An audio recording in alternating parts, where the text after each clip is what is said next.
মুখ্যমন্ত্ৰীয়ে যে কৈ আছে হত্যাকাৰী মুখ্যমন্ত্ৰী দেখিছিলে নেকি মুখ্যমন্ত্ৰী আছিল নেকি তেওঁলোকৰ ওচৰত যদি মুখ্যমন্ত্ৰীয়ে দেখিছে যদি মুখ্যমন্ত্ৰীৰ হাতত তেনেকুৱা পক্কা ডকুমেণ্টছ আছে তেনেহ'লে মুখ্যমন্ত্ৰীয়ে আদালতৰ কাঠগড়াত উঠিব লাগিব কথাটো সদনত নহয় বহু লোকেই কৈ আছে এটা কথা যে শিখা শৰ্মাই জুবিন গাৰ্গক মৃত্যুৰ পিছতো আকৌ এবাৰ হত্যা কৰিছে এইকাৰণেই জুবিন গাৰ্গৰ চৰিত্ৰ হননৰ চেষ্টা কৰিছে জুবিন গাৰ্গৰ চৰিত্ৰ হননৰ চেষ্টা কৰিছে শিখা শৰ্মা বাইদেউ সকলোৱে লিখি আছে মেক্সিমাম মই পোষ্ট পাওঁ লিখা দেখা পাওঁ গতিকে এই প্ৰসংগটো আপুনি চৰিত্ৰ হনন কৰিব চেষ্টা কৰিছে নেকি জুবিন গাৰ্গক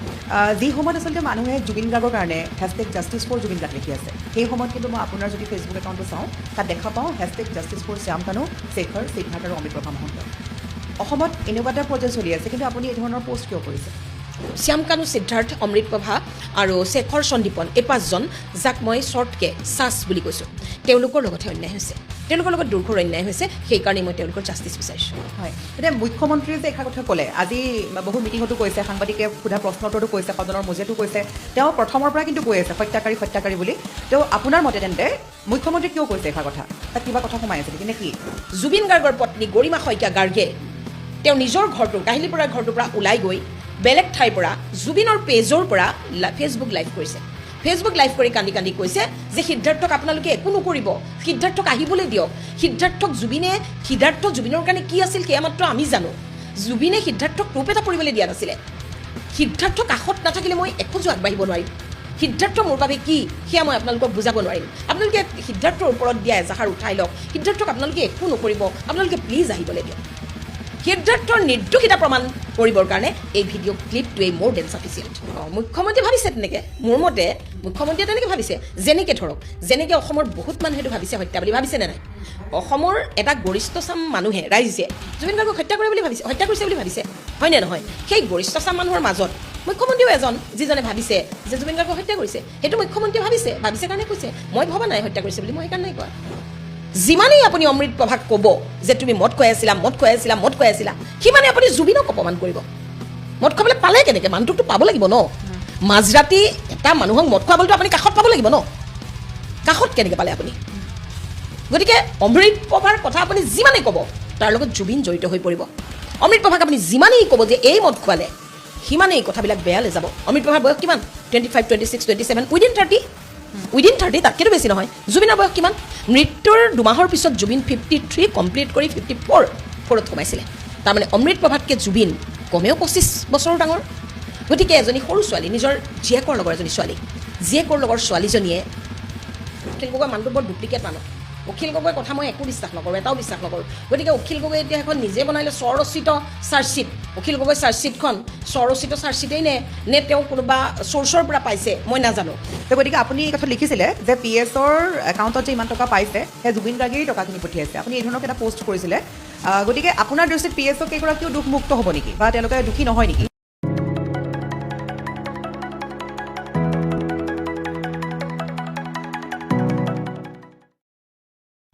নমস্কাৰ আপোনালোকৰ সন্মুখত মই স্মিতা আজি পুনৰ পডকাষ্টৰ অন্য এক খণ্ডলৈ সকলোকে স্বাগতম জনাইছোঁ আৰু ইতিমধ্যে আমাৰ প্ৰিকেপ চাই নিশ্চয় গম পাইছে প্ৰথম ভিডিঅ' ক্লিপ এটা দেখা পায় যে আজি কোন আছে আমাৰ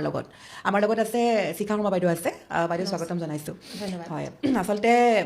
আমাৰ প্ৰিকেপ চাই নিশ্চয়কৈ দৰ্শকসকলে কমেণ্ট আৰম্ভ কৰিছেই নিশ্চয়কৈ মই আপুনি যিহেতু এটা টপিকক লৈ খুব লিখি আছে মই পোনপটীয়া প্ৰশ্নৰ মাজলৈ গৈছোঁ আপুনি জুবিন গাৰ্গক লৈ বহুতখিনি লিখি আছে আৰু সেই লিখাখিনি খুব বিতৰ্কতো সোমাই পৰিছে মই যেতিয়াই ফেচবুক খোলাৰ মাত্ৰকে মই আপোনাৰ পষ্টক লৈ আপোনাক নামক লৈ বহুত পাই থাকোঁ কোনোবাই লিখিব শিখা শৰ্মা বাইদেউ এইটো লিখিছে কোনোবাই লিখিব সেইটো লিখিছে মোৰ ফালৰ পৰা এটা প্ৰশ্ন যি সময়ত আচলতে মানুহে জুবিন গাৰ্গৰ কাৰণে #জাষ্টিছ ফৰ জুবিন গাৰ্গ লিখি আছে সেই সময়ত কিন্তু মই আপোনাৰ যদি ফেচবুক একাউণ্টটো চাওঁ তাত দেখা পাওঁ #জাষ্টিছ ফৰ শ্যাম কানু শেখৰ সিদ্ধাৰ্থ আৰু অমৃত প্ৰভা মহন্ত অসমত এনেকুৱা এটা পৰ্যায় চলি আছে কিন্তু আপুনি এই ধৰণৰ পোষ্ট কিয় কৰিছে প্ৰথম কথাটো হ'ল আমি জাষ্টিছ কেতিয়া বিচাৰোঁ জাষ্টিছ মানে ন্যায় আমি ন্যায় কেতিয়া বিচাৰোঁ যেতিয়া কোনোবা এটা বস্তুত অন্যায় হয় অন্যায় হ'লেহে তাত ন্যায়ৰ প্ৰশ্ন আহে গতিকে জুবিন গাৰ্গৰ মেটাৰটোত কিবা অন্যায় হৈছে বুলি প্ৰথমতেই একদম যেতিয়া প্ৰথমেই মই ভাবিছিলোঁ যিদিনাখন জুবিন গাৰ্গৰ আমি খবৰটো পাইছিলোঁ 19 ছেপ্টেম্বৰ ইমিডিয়েট মোৰ ৰিয়েকশ্যন আছিলে যে হয় এইটো কিবা এটা হৈছে কাৰণ জুবিন গাৰ্গৰ ছাডেনলি নাই এই কথাটো মানি ল'বলৈ বেয়া লাগিছিলে মানে অসম্ভৱ লাগিছিলে আমি মানি ল'ব পৰা নাছিলোঁ তেতিয়া ময়ো লিখিছিলোঁ সেই সময়ত যে কথাটো ৰহস্যজনক আমি মানি ল'ব পৰা নাই কিবা এটা হৈছে আমিও ভাবিছিলোঁ যে হত্যা হৈছে কিবা হৈছে কিন্তু পিছলৈ আমি সেইখিনি নজনাৰ সময়ত কোৱা কথা যে পিছলৈ যেতিয়া আমি গোটেই বস্তুখিনি অবজাৰ্ভ কৰিলোঁ আমি যেতিয়া গোটেই চালোঁ ছিংগাপুৰৰ হস্পিটেলৰ ৰিপৰ্ট যেতিয়া চালোঁ জেনেৰেল হস্পিটেলৰ পষ্টমৰ্টেম যেতিয়া ৰিপৰ্ট চালোঁ আমি গোটেইখিনি অবজাৰ্ভ কৰি আছোঁতো আমি নহয় জানো বা আমিতো এনেকুৱা নহয় যে আমাৰ চিন্তা শক্তি নাই আমাৰ বিচাৰ বিবেচনা নাই আমি মানে একেটা কথাতে ৰিজিড হৈ লাগি থাকিম এনেকুৱাটো নহয় আমি চিন্তা কৰিব লাগিব ভগৱানে আমাক মগজ এটা দিছে আমি পৰিস্থিতিটো অধ্যয়ন কৰি গোটেই বস্তুবিলাক প্লাছ মাইনাছ চাই হয় নহয় সঁচা মিছা গোটেই বস্তুটোক আমি অবজাৰ্ভ কৰি আছোঁ আৰু অবজাৰ্ভ কৰি কৰি মই এটা সিদ্ধান্তত উপনীত হ'লোঁ যে মই ব্যক্তিগত সিদ্ধান্ত এইটো মোৰ ব্যক্তিগত সিদ্ধান্ত যে মই উপনীত হ'লোঁ যে জুবিন গাৰ্গক কোনেও হত্যা কৰা নাই মই আজিও ক'ম মই য'তেই ক'ব লাগে কাইলৈ যদি মোক কোনোবাই মানে অনুসন্ধানকাৰী যদি এজেঞ্চিয়ে মোক মাতিও লৈ যায় তেতিয়াও মই ক'ম এইটো মোৰ মনৰ কথা মোৰ মনৰ বিশ্বাস গভীৰ বিশ্বাস যে জুবিন গাৰ্গৰ মৃত্যুটোৰ কেতিয়াও কোনো হত্যা জড়িত নাই কেতিয়াও নাই কোনো নাই মোৰ বিশ্বাস এইটো গভীৰ বিশ্বাস জুবিন গাৰ্গৰ এইটো হ'ব নালাগিছিলে দুৰ্ভাগ্যজনক মৃত্যু হ'ল যিটো হ'ব নালাগিছিলে কিন্তু যিহেতু জুবিন গাৰ্গৰ লগত কোনো মানুহে হত্যা কৰি তেওঁক অন্যায় কৰা নাই বুলি মই বিশ্বাস কৰোঁ গতিকে যিহেতু মোৰ বিশ্বাস যে তেওঁৰ লগত অন্যায় হোৱা নাই ন' ডাউট ভগৱানে বিচাৰ কৰিছে ভগৱানে এইটো এতিয়া ভগৱানৰ কথাটো মই অন্যায় বুলি ক'বও নোৱাৰোঁ কাৰণ আমি ভগৱানলৈ ভয় কৰোঁ ভগৱানক মই মানি চলোঁ গতিকে মই ভগৱানে আমাৰ লগত অন্যায় কৰিছে বুলি মই ক'ব নোৱাৰোঁ কাইলৈ যদি মোৰ নিজৰ লগতো কিবা এটা ঘটনা কৰে তথাপিও নমৰালৈকে মই ধৰা মৰা নাই মোক ভগৱানে এনেকুৱা এটা পানিছমেণ্ট দিছে মোৰ এটা ডাঙৰ এক্সিডেণ্ট হৈছে কিবা হৈছে তেতিয়া মই ভগৱানে মোৰ লগত অন্যায় কৰিছে বুলি নকওঁ কাৰণ ভগৱানে সদায় ন্যায়েই কৰে গতিকে অন্যায় কৰিছে বুলি ক'বলৈ মোৰ ভয় লাগে ভগৱানক যিহেতু মই ভগৱান মানি চলোঁ গতিকে জুবিন গাৰ্গৰ লগত ধৰা হ'ব নলগীয়া আমি নিবিচৰা এটা দুৰ্ভাগ্যজনক ঘটনা ঘটিলে তেওঁৰ আমাৰ মাজত নাই গতিকে সেইটো আমি দুখ পাইছোঁ কিন্তু তাৰ অৰ্থ এইটো নহয় যে তেওঁৰ লগত অন্যায় হৈছে বুলি মই ক'ম মোৰ মতে জুবিন গাৰ্গৰ লগত কোনেও অন্যায় কৰা নাই কোনেও তেওঁক হত্যা কৰা নাই তেওঁ হৈছে হ'ব নালাগিছিলে কিন্তু জুবিন গাৰ্গৰ মৃত্যুৰ অচিলালৈ এই 5জন মানুহ শ্যাম কানু সিদ্ধাৰ্থ অমৃতপ্ৰভা শেখৰ আৰু সন্দীপন এই 5জন মানুহৰ প্ৰতি অসমৰ এচাম মানুহৰ যি হিংসাত্মক ব্যৱহাৰ যি আক্ৰোশমূলক ব্যৱহাৰ যি আক্ৰমণাত্মক ব্যৱহাৰ এই কথাটো অন্যায় হৈছে এই কথাটোহে অন্যায় হৈছে আচলতে মোৰ মতে শ্যাম কানু সিদ্ধাৰ্থ অমৃতপ্ৰভা আৰু শেখৰ সন্দীপন এই 5জন যাক মই শ্বৰ্টকৈ চাচ বুলি কৈছোঁ তেওঁলোকৰ লগতহে অন্যায় হৈছে তেওঁলোকৰ লগত দুৰ্ঘৰ অন্যায় হৈছে সেইকাৰণে মই তেওঁলোকৰ জাষ্টিছ বিচাৰিছোঁ মানে মই এটা প্ৰশ্ন সুধিম আপোনাক আপুনি ক'লে যে আপোনাৰ মতে জুবিনৰ লগত তেওঁলোকৰ অন্যায় হৈছে জুবিনৰ লগত বা #জাষ্টিছ ফৰ জুবিন গাৰ্গ মই নিলিখোঁ মই #জাষ্টিছ ফৰ চাচ বুলি যিটো আপুনি কথা কৈছে কিন্তু স্বয়ং মুখ্যমন্ত্ৰী হিমন্ত বিশ্ব শৰ্মাই কৈছে সদনৰ মজিয়াত স্পষ্টভাৱে কৈছে যে হত্যাকাণ্ড আৰু লগতে এইটো কথাও কৈছে 4জনৰ নামো কৈছে তাত সন্দীপনৰ নাম নাই তেওঁৰ ওপৰত বেলেগ গোচৰ লগোৱা হৈছে কিন্তু এই 4জনকাৰীক হত্যাকাৰী বুলি মুখ্যমন্ত্ৰীয়ে কৈছে খুদ তাৰপিছতো আপুনি কৈ আছে তেওঁলোক হত্যাকাৰী নহয় এই প্ৰসংগত আপুনি কি ক'ব মুখ্যমন্ত্ৰী দেখিছিলে নেকি তেওঁলোকে হত্যা কৰা মই আপোনাৰ সংবাদ মাধ্যমৰ জৰিয়তে এই প্ৰশ্নটো উত্থাপন কৰিছোঁ মুখ্যমন্ত্ৰীয়ে যে কৈ আছে হত্যাকাৰী মুখ্যমন্ত্ৰী দেখিছিলে নেকি মুখ্যমন্ত্ৰী আছিল নেকি তেওঁলোকৰ ওচৰত যদি মুখ্যমন্ত্ৰীয়ে দেখিছে যদি মুখ্যমন্ত্ৰীৰ হাতত তেনেকুৱা পক্কা ডকুমেণ্টছ আছে তেনেহ'লে মুখ্যমন্ত্ৰীয়ে আদালতৰ কাঠগড়াত উঠিব লাগিব কথাটো সদনত নহয় কাৰণ যিকোনো এটা কেছৰ বিচাৰ সদনত বিধানসভাৰ মজিয়াত নহয় যিকোনো কেছৰ বিচাৰ কৰিবলৈ ন্যায়পালিকা আছে বিধানপালিকাই বিচাৰ নকৰে বিধানপালিকাৰ কাম হ'ল বিধেয়ক বনোৱা আইন বনোৱা বিধানপালিকা এছেম্বলি সংসদ মানে আপোনাৰ বিধানসভাৰ যিটো ভৱন মানে মজিয়া বিধানসভাৰ মজিয়া সদন সেই সদনত কোন দোষী কোন নিৰ্দোষী কাৰ হত্যা হ'ল কাৰ হত্যা নহ'ল এইবিলাক আচলতে ক'লে সেইটো আল্টিমেট নহয় আল্টিমেটটো হ'ব আদালতত যিকোনো এটা বস্তুত ৰায়দান কৰিব কোন দোষী কোন নিৰ্দোষী জুবিন গাৰ্গক হত্যা কৰা হ'ল নে হত্যা কৰা নহ'ল নিজেই মৰিলে জুবিন গাৰ্গৰ স্বাভাৱিক মৃত্যু নে দুৰ্ঘটনাবশত মৃত্যু নে হত্যাৰ বলি হৈছে এই গোটেই বস্তুখিনি ৰায়দান কৰিব আদালতেহে বিচাৰকেহে কৰিব জাজে কৰিব হিমন্ত বিশ্ব শৰ্মা জাজ নহয় নহয় হিমন্ত বিশ্ব শৰ্মা জাজ নেকি তেখেত অসমৰ মুখ্যমন্ত্ৰীহে গতিকে তেখেতে এই কথাখিনি সদনৰ মজিয়াত ক'লে আমি তাৰ মূল্য নিদিওঁ তাৰ ভেলু নাই তেওঁ কৈছে সেইটো এটা বেলেগ কথা তেওঁৰ সেইটো পলিটিকেল টক হিমন্ত বিশ্ব শৰ্মাৰ হিমন্ত বিশ্ব শৰ্মাৰ সেইটো পলিটিকেল টক তেওঁ সদনত কথাটো কৈছে কিন্তু সদনটোৱেই আল্টিমেট নহয় হিমন্ত বিশ্ব শৰ্মাই এই কথাখিনি যিটো কোৰ্টত জুবিন গাৰ্গৰ মৃত্যুৰ কেছটো যিটো কোৰ্টত উঠিছে গুৱাহাটীৰ যিটো কোৰ্টত কেছটো চলিছে সেই কোৰ্টত গৈ এজন আই উইটনেছ হিচাপে আদালতৰ কাঠগড়াত উঠিব লাগিব আকৌ আদালতৰ এটা কাঠগড়া থাকে আপোনালোকেতো চাগে দেখিছে কাঠগড়াটোৰ পৰা আকৌ নামি গ'লেও নহ'ব একেবাৰে কাঠগড়াটোত উঠি ল'ব লাগিব লৈ পেলাই আমাৰ ধৰ্মীয় কিতাপ হিমন্ত বিশ্ব শৰ্মা যিহেতু হিন্দু তেখেতে গীতাত ধৰি শপত খাব লাগিব বোলে মই যি ক'ম সঁচাৰ বিনে মিছা নকওঁ সেই বুলি কৈ তেওঁ কাঠগড়াত উঠি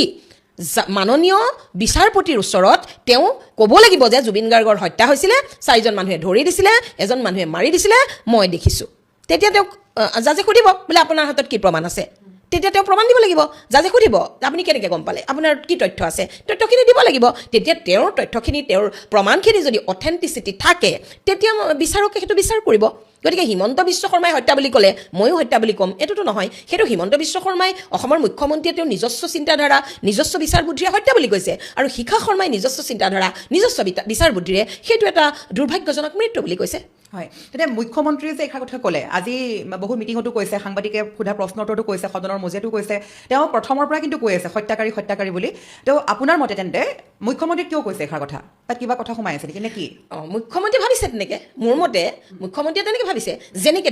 যেনেকৈ অসমৰ বহুত মানুহেতো ভাবিছে হত্যা বুলি ভাবিছে নে নাই অসমৰ এটা গৰিষ্ঠ চাম মানুহে ৰাইজে জুবিন গাৰ্গক হত্যা কৰিছে বুলি ভাবিছে হয়নে নহয় সেই গৰিষ্ঠ চাম মানুহৰ মাজত মুখ্যমন্ত্ৰীও এজন যিজনে ভাবিছে যে জুবিন গাৰ্গক হত্যা কৰিছে সেইটো মুখ্যমন্ত্ৰীয়ে ভাবিছে কাৰণে কৈছে মই ভবা নাই হত্যা কৰিছে বুলি মই সেইকাৰণে নাই কোৱা কিন্তু এগৰাকী মুখ্যমন্ত্ৰীৰ পদত থাকি তেওঁ মই এই কথাটো এইকাৰণে সুধিছোঁ বহু ৰাইজে আমি যেতিয়া সংবাদ মাধ্যমৰ জৰিয়তে যেতিয়া আমি ওলাই যাওঁ ফিল্ডলৈ আমাক বহুতে প্ৰশ্ন কৰে যে মুখ্যমন্ত্ৰীয়ে হত্যাকাণ্ড বুলি কৈছে এইটো হত্যাকাণ্ডই হয় এনেকৈ বহুতে কয় গতিকে এয়া বিচাৰ আদালতে কৰিব সেইটো আমিও অপেক্ষা কৰিব লাগিব কিন্তু ৰাইজৰ এইটো প্ৰশ্ন যে মুখ্যমন্ত্ৰী তেন্তে ঘপককৈ কেনেকৈ ক'ব পাৰিলে এটা ডাঙৰ ইছ্যু হৈ গৈছে আজি এয়া কেৱল ইণ্ডিয়াতে নহয় ছিংগাপুৰতো গৈ পাইছে সমগ্ৰ বিশ্ববাসীয়ে গম পাইছে গতিকে এই বস্তুটো মুখ্যমন্ত্ৰীয়ে কেনেকৈ ক'ব পাৰিলে যে তেওঁ ভবা কথাটোকে তেওঁ স্পষ্টভাৱে কেনেকৈ ক'ব পাৰিলে আপোনাৰ দৃষ্টিত আচলতে তাৰমানে অসমৰ মুখ্যমন্ত্ৰী হিমন্ত বিশ্ব শৰ্মাই বহুত আগৰে পৰা মুকলিকৈ কৈ আহিছে যে তেওঁ জুবিন ফেন তেওঁ কৈ আহিছে তেওঁ আনকি এইটোও কৈছে যে অংগৰাগ পাপন মহন্তৰ গানৰ লেভেলটো বহুত হাই হৈ যায় বহুত ইণ্টেলেকচুৱেল হৈ যায় যিটো মুখ্যমন্ত্ৰীয়ে কৈছে যে মই সেই ইণ্টেলেকচুৱেল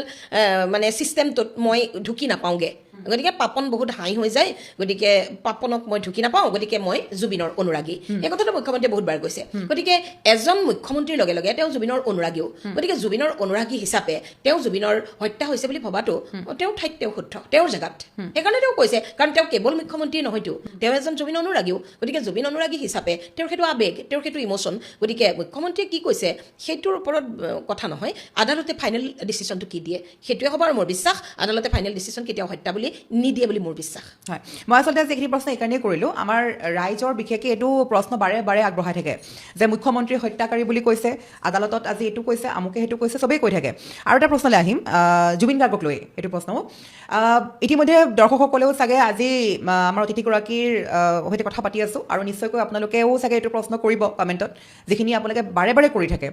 আপুনি যিটো কথা কৈ আছে জুবিন গাৰ্গৰ চৰিত্ৰক লৈ যিখিনি কথা কৈ আছে বহু লোকেই কৈ আছে এটা কথা যে শিখা শৰ্মাই জুবিন গাৰ্গক মৃত্যুৰ পিছতো আকৌ এবাৰ হত্যা কৰিছে এই কাৰণেই জুবিন গাৰ্গৰ চৰিত্ৰ হননৰ চেষ্টা কৰিছে জুবিন গাৰ্গৰ চৰিত্ৰ হননৰ চেষ্টা কৰিছে শিখা শৰ্মা বাইদেউ সকলোৱে লিখি আছে মেক্সিমাম মই পোষ্ট পাওঁ দেখা পাওঁ গতিকে এই প্ৰসংগটো আপুনি চৰিত্ৰ হনন কৰিব চেষ্টা কৰিছে নেকি জুবিন গাৰ্গক চাওক কোনেও প্ৰথম কথাটো হ'ল এটা ৱৰ্ডত নাই কৰা এটা ৱৰ্ডত 2 নম্বৰ কথাটো হ'ল কোনেও কাৰো চৰিত্ৰ হনন কৰিব নোৱাৰে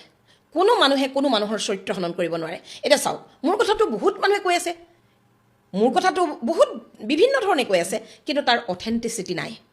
আজিলৈকে মোৰ কথাৰ কিবা ৰেকৰ্ড ওলাইছে নেকি কিবা প্ৰমাণ আছে নেকি কিবা কোনোবাই দেখুৱাব পাৰিব নেকি শিখা শৰ্মাৰ এইটো ৰেকৰ্ডেড তেওঁৰ চৰিত্ৰৰ বেয়া দিশ ৰেকৰ্ডেড পাৰিব নেকি নোৱাৰে নহয়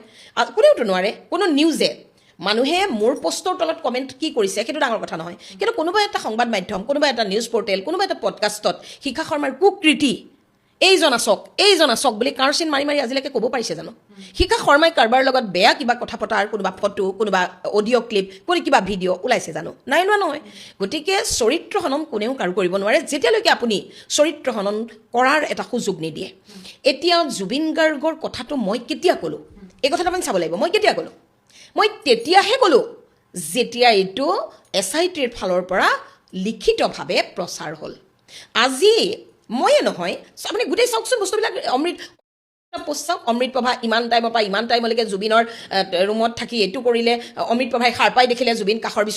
অমৃত প্ৰভা টোপনি গ'ল শুই গ'ল কাষত জুবিন শুই আছে গতিকে এইটো মই চৰিত্ৰ হনন কৰিব নালাগে চাৰ্জশ্বিটত লিখিছে আৰু চাৰ্জশ্বিটত লিখাৰ কাৰণেহে মানুহে ক'বলৈ পাৰিলে যে গোটেই ৰাতি অমৃত প্ৰভাই জুবিন গাৰ্গক মদ খুৱাই আছিলে গোটেই ৰাতি জুবিন গাৰ্গক মদ খুৱাই থাকিবলৈ অমৃত প্ৰভাই পালে কেনেকৈ ৰাতিটো মানুহ হোটেলত শুইহে থাকে গোটেই ৰাতি মদ খুৱাই থাকিবলৈ অমৃত প্ৰভাই পালে কেনেকৈ গতিকে এই কথাবিলাকেই চৰিত্ৰ হনন কৰিছে মই জাষ্ট তেওঁলোকে কোৱা কথাখিনি মই আকৌ ৰিপিটে কৰিছোঁ বস্তুটো বুজি পালে নাই আপুনি আৰু এটা কথা আপুনি চাব আমি যিমানেই অমৃত প্ৰভাক গালি পাৰিম আপুনি বস্তুটো চাব দেই কথাটো কেনেকুৱা হৈছে শিখা শৰ্মাই চৰিত্ৰ হনন নাই কৰা চৰিত্ৰ হনন কিন্তু বেলেগ ধৰণেহে হৈ আছে আপুনি যিমানেই আদালতত অমৃত প্ৰভাক দোষী কৰিব যিমানেই আপুনি নিৰ্দোষী অমৃত প্ৰভা মই বাৰে বাৰে কৈছোঁ নিৰ্দোষী অমৃত প্ৰভা যিমানেই আপুনি নিৰ্দোষী অমৃত প্ৰভাক আদালতত ক'বলৈ যাব যে অমৃত প্ৰভাই জুবিনক খুব মদ খুৱাইছিলে মদেই খুৱাই আছিলে অমৃত প্ৰভাই ৰাতি এটা পেক বনাই দিছিলে সন্ধিয়া এটা পেক বনাই দিছিলে মাজৰাতি এটা পেক বনাই দিছিলে অমৃত প্ৰভাই গোটেই ৰাতি জুবিনক শুবলৈ দিয়া নাছিলে তাৰ অৰ্থটো কি আপুনি কৈ আছে বোলে অমৃত প্ৰভাই জুবিন দাক মদ খুৱাই আছিলে সন্ধিয়া এপেক খোৱালে 10টাত এপেক খোৱালে 12টাত এপেক খোৱালে অমৃত প্ৰভাই 2টা টেবলেট খোৱা দেখিছিলে অমৃত প্ৰভাই আৰ্লি মৰ্ণিঙত জুবিনক মদ খোৱালে তাৰ মানে খুৱাবলৈ পালে কেনেকৈ আপুনিহে কৈ আছে যে অমৃত প্ৰভা জুবিনক মদ খুৱাই আছে তাৰমানে অমৃত প্ৰভা জুবিনৰ লগত একেটা ৰুমতে থকাটো আপুনি কৈছে যিমানেই আপুনি অমৃত প্ৰভাক ক'ব যে তুমি মদ খুৱাই আছিলা সিমানে আপুনি জুবিনক অপমান কৰিব মদ খুৱাবলৈ পালে কেনেকৈ মানুহটোকতো পাব লাগিব ন মাজৰাতি এটা মানুহক মদ খুৱাবলৈতো আপুনি কাষত পাব লাগিব ন কাষত কেনেকৈ পালে আপুনি গতিকে অমৃত প্ৰভাৰ কথা আপুনি যিমানেই ক'ব তাৰ লগত জুবিন জড়িত হৈ পৰিব অমৃত প্ৰভাক আপুনি যিমানেই ক'ব যে এই মদ খুৱালে সিমানেই কথাবিলাক বেয়ালৈ যাব অমৃত প্ৰভাৰ বয়স কিমান 25, 26, 27 উইদিন 30 তাতকেতো বেছি নহয় জুবিনৰ বয়স কিমান মৃত্যুৰ 2 মাহৰ পিছত জুবিন 53 কমপ্লিট কৰি 54ত সোমাইছিলে তাৰমানে অমৃত প্ৰভাতকৈ জুবিন কমেও 25 বছৰৰ ডাঙৰ গতিকে এজনী সৰু ছোৱালী নিজৰ জীয়েকৰ লগৰ এজনী ছোৱালী জীয়েকৰ লগৰ ছোৱালীজনীয়ে কেনেকৈ মদ খুৱাবলৈ পালে আপুনি যেতিয়া অমৃত প্ৰভাক দোষাৰোপ কৰি থাকিব তই জুবিন দাক মদ খুৱালি অমৃত প্ৰভাৰতো মুখ আছে তেওঁ ৰুকিলেওতো ক'ব যে মদ খুৱাবলৈ পালে কেনেকৈ অমৃত প্ৰভাইতো ক'ব মই মদ খুৱাবলৈ তেওঁক পালোঁ কেনেকৈ গতিকে চাওক এইবিলাক বস্তু ভাইচ ভাৰ্চা এনেকুৱা নহয় যে গোটেই মানুহবিলাকে মিলি আমি অমৃত প্ৰভাক মাৰি পেলালোঁ গোটেই মানুহবিলাকে মিলি আমি শ্যাম কানুক মাৰি পেলালোঁ তাহাঁতি একদম মৰি গ'ল আমি মাৰি পেলালোঁ তাহাঁতৰ হকে মাতিবলৈ কোনো মানুহ নাই এনেকুৱাতো কথা নহ'ব গতিকে আমাক কি লাগে সত্যটো লাগে ৰিয়েলিটিটো কি আৰু মোৰ বিশ্বাস ছিংগাপুৰৰ ইয়টখনত 11জন আছিলে ছিংগাপুৰত থকা অসমীয়া 5জন আছিলে আপোনাৰ জুবিন গাৰ্গৰ লগত যোৱা মানুহ ইয়টৰ কৰ্মচাৰী আছিলে 2জন ঠিক আছে মই মানি ল'লোঁ গোটেই টিমটোৱে মিলি জুবিনক বাৰু মাৰি পেলালে মই মানি ল'লোঁ ইয়টৰ কৰ্মচাৰী 2জনটো অসমৰ মানুহ নহয় ইয়টখনৰ যি 2জন নাবিক আছিলে এজন কৰ্মচাৰী তেওঁলোকতো অসমৰ মানুহ নহয় ছিংগাপুৰত গৈ অসমৰ পৰা যোৱা এটা টিমে ছিংগাপুৰত বাস কৰা মানুহৰ লগত মিলি যেতিয়া এজন মানুহক মাৰিব তেওঁ জুবিন গাৰ্গেই হওক বা যোনেই নহওক হত্যা যেতিয়া কৰিব ইয়টৰ কৰ্মচাৰীকেইজনে কি চাই থাকিব আৰু এটা কথা যিজন মানুহে মদ নাখায় তাক আপুনি জোৰ জবস্তি কেনেকৈ মদ খুৱাব গতিকে কথাৰো এটা সীমা থাকিব লাগে জুবিনো আমাৰ দেশৰ মানুহ অমৃত প্ৰভাও আমাৰ দেশৰ মানুহ শ্যাম কানু সিদ্ধাৰ্থ সন্দীপন শেখৰ তেওঁলোকো আমাৰ ৰাজ্যৰ অসমীয়া মানুহ গতিকে তেওঁলোকে যদি জুবিনক সঁচাকৈয়ে হত্যা কৰিলেহেঁতেন তেতিয়াহ'লে মই তেওঁলোকক কেতিয়াও সমৰ্থন নকৰিলোহেঁতেন কিন্তু প্ৰশ্ন কৰকচোন তেওঁলোকে জুবিনক কিয় হত্যা কৰিব কিয়ৰ কাৰণে হত্যা কৰিব আৰু এটা মই এইখিনিতে কিয় হত্যা কৰিলে বুলি ক'লে মই এটা প্ৰশ্ন আপোনাক সুধিম যিহেতু জুবিন গাৰ্গৰ লুটিছে ইতিমধ্যে আপুনি খবৰ পাইছে যে জুবিন গাৰ্গক শ্যাম কানু মহন্তই হওক সিদ্ধাৰ্থ শৰ্মাই হওক শেখৰ এই 3জনে বিশেষকৈ এই 3জনে জুবিন গাৰ্গক টকাসমূহ খালে কোটি কোটি টকাৰ সম্পত্তি গঢ়িলে এই কথা ইতিমধ্যে তেওঁৰ ওপৰত গোচৰ ৰুজু কৰা হৈছে গতিকে জুবিন গাৰ্গক টকাৰ কাৰণেতো হত্যা কৰিব পাৰে এতিয়া বহুতৰ সেইটোৱে প্ৰশ্ন টকাৰ কাৰণেই জুবিন গাৰ্গক হত্যা কৰিব পাৰে বহুতে কৈছে যে জুবিন গাৰ্গে ছিংগাপুৰৰ পৰা আহি অক্টোবৰৰ 2 তাৰিখে সিদ্ধাৰ্থৰ লগত বহি টকাৰ হিচাপ লোৱা কথা আছিলে গতিকে সেই ষড়যন্ত্ৰটোতো মাৰি দিব পাৰে চাওক জুবিন গাৰ্গ ইমানো ৰিচ পাৰ্চন নহয় জুবিন গাৰ্গ টকাৰ কাৰণে হত্যা হ'ব পৰাকৈ ৰিচ পাৰ্চন নহয় কেতিয়াও নহয় জুবিন গাৰ্গে কষ্ট কৰে গান গায় গানৰ মাধ্যমেৰে তেওঁ পইচা পায় গতিকে টকাৰ কাৰণে জুবিন গাৰ্গক কেতিয়াও নামাৰে জুবিন গাৰ্গ জীয়াই থাকিলেহে তেওঁলোকৰ লাভ জুবিন গাৰ্গক মাৰিলে তেওঁলোকৰ কি লাভ হ'ব আৰু এটা কথা আপুনি ভাবক আজিৰ জমানাত এনেকুৱা কোনো মানুহ নাই যে হত্যা কৰি নিজৰ সংসাৰখন বৰবাদ কৰিব নিজৰ মানুহ চবেই জানে আৰু শ্যাম কানু মহন্ত মই জনাত মই নাজানো তেওঁক মই আজিলৈকে ব্যক্তিগতভাৱে কথা পাতি পোৱা নাই তেওঁৰ পৰিয়ালৰ কোনো মানুহৰ লগত মোৰ চিনাকি নাই কিন্তু মই শুনিছোঁ শ্যাম কানু মহন্ত এজন ইঞ্জিনিয়াৰ গতিকে এজন অভিযন্তাই নিজৰ একোৱেই নাই নেকি যে জুবিনৰ পইচাকেইটালৈ আশা কৰি থাকিব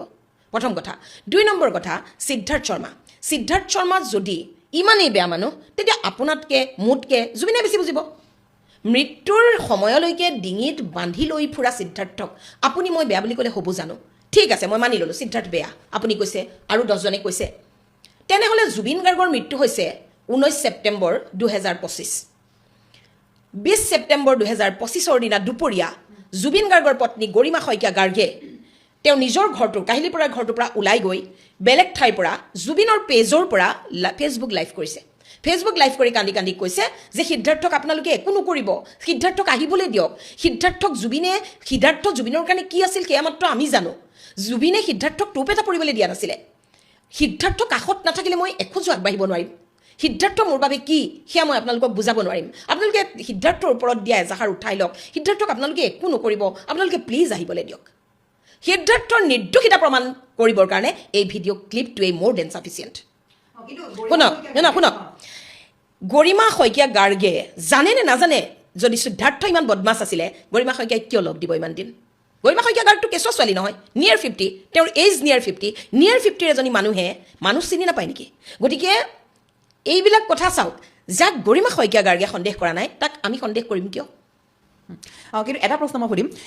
গৰিমা শইকীয়া গাৰ্গে এই কথা স্পষ্টীকৰণ দিছিলে যে তেওঁক সিদ্ধাৰ্থ শৰ্মাই বা কোনোবাই তেওঁক কৈছিলে জোৰ জবৰদস্তি তেওঁক কোৱা হৈছিলে আৰু হয়তো এনেকুৱা হ'ব পাৰে নেকি যে গৰিমা শইকীয়া গাৰ্গে খুব বিশ্বাস কৰিছিলে জুবিন গাৰ্গৰ দৰে বিশ্বাস কৰিছিলে তেওঁলোকে ভবা নাই যে সিদ্ধাৰ্থে হত্যা কৰিব পাৰে বুলি সেইবাবে তেওঁলোকৰ প্ৰেছাৰত গৰিমা শইকীয়াই ক'ব পাৰে ভিডিঅ'ত লাইভ আহি পেলাই ফেচবুকত লাইভ আহি পেলাই কিন্তু পিছত গৰিমা শইকীয়াৰ লগতে ভগ্নী পামী বৰঠাকুৰে কথা স্পষ্টীকৰণ দিছিলে যে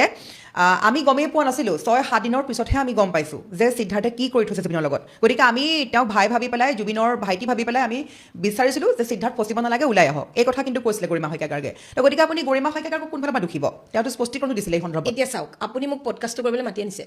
নহয়নে আপুনি মোক ফোন কৰিছে মাতিছে আজি ফোন কৰিছে আপোনাৰ লোকেশ্যন দিছে আপুনি মাতি আনিছে এই পডকাষ্টটো আপুনি কৰিবলৈ মাতি আনোতে মই মোৰ ঘৰত মোৰ সন্তানক মই কৈ থৈ আহিছোঁ মই অমুক জেগাত যাওঁ অস্মিতাৰ লগত যাওঁ মোক এইটো অমুক জেগাত মই যাওঁ মই কৈ থৈ আহিছোঁ কাইলৈ যদি মোৰ হত্যা হয় ইয়াত মানে মই যদি কাইলৈ মোৰ ডেথ হয় হঠাৎ যদি মই মৰি থাকোঁ মোৰ সন্তানে কিন্তু আপোনাক সোধাই নিব মোৰ সন্তানে আপোনাক একদম বৰবাদ কৰি দিব ইয়াত আহি আপোনাৰ ষ্টুডিঅ' ভাঙি আপোনাক কি কৰিব তাহাঁতি ক'ব নোৱাৰে কাৰণ আপুনি মোক মাতি আনিছিলে আপোনাৰ লগত আছিলোঁ মই কথাটো বুজি পালে গতিকে 5জন মানুহ এঠাইলৈ গৈছিলে এজন মানুহ নাইকিয়া হৈ গ'ল প্ৰথম ডাইলগটো কি হ'ব লাগিছিলে তই মোৰ মানুহটোক কলৈ নিলি তোৰ লগত মই দি পঠাইছিলোঁ নহয় বিশ্বাস কৰি তই কলৈ নিলি এইটো হ'ল মানুহৰ প্ৰথম স্বাভাৱিক প্ৰতিক্ৰিয়া আৰু এটা কথা আপোনাক যদি মানুহে ইমান ডাইভাৰ্ট কৰিব পাৰে আপুনি মানুহৰ মতে আজি এটা ক'লে আকৌ কাইলৈ মানুহৰ ভয়ত আপুনি বেলেগ এটা ক'লে গতিকে আপোনাৰ স্থিতি কি আছে গতিকে আপোনাৰ কথা আলোচনা কৰাৰ কোনো যুক্তিয়েই নাই আৰু আটাইতকৈ এবল আজিৰ জামানাত এনেকুৱা কোনো মানুহ নাই যে মানুহে শিকাই দিলেই নিজৰ জীৱন সংগীজনতকৈ বেলেগ মানুহক বেছি গুৰুত্ব দিব এনেকুৱা কোনো নাই আমি বিশ্বাস নকৰোঁ কোনোবাই চকুত পতি বান্ধি চকুত কাপোৰ বান্ধি কোনোবাই বিশ্বাস কৰিব পাৰে মই নকৰোঁ কাৰণ কোনোবাই ক'লে বুলিয়েই মোৰ হাজবেণ্ডৰ মৃতদেহটো মৰ্গত পৰি আছে ছিংগাপুৰত মোক কোনোবাই ক'লে প্ৰেছাৰ দিলে যে তুমি এনেকৈ কোৱা মই মোৰ হাজবেণ্ডৰ মৃত্যুৰ দ্বিতীয় দিনা ছিংগাপুৰত ডেড বডি পৰি থকা অৱস্থাত মই মোৰ হাজবেণ্ডৰ লগত যোৱা মানুহটোৰ নিৰ্দোষিতা প্ৰমাণ কৰিবলৈ মই আহি লাইভ কৰিম সেইটো আমিতো নকৰোঁ গতিকে কেলে কৰিলে গতিকে চাওক আপুনি মই এইবিলাক কথা ফেচবুকতহে ক'ব পাৰোঁ আদালতত এইবিলাক নচলে আদালতত সিদ্ধাৰ্থৰ উকিলে গৰিমা শইকীয়াৰ ক্লিপটো বজাই দিব জাজক দেখাই দিব গৰিমা শইকীয়াই সাক্ষী দি থৈছে সিদ্ধাৰ্থ নিৰ্দোষী আৰু আপুনি মই চিঞৰি থাকিলে কি হ'ব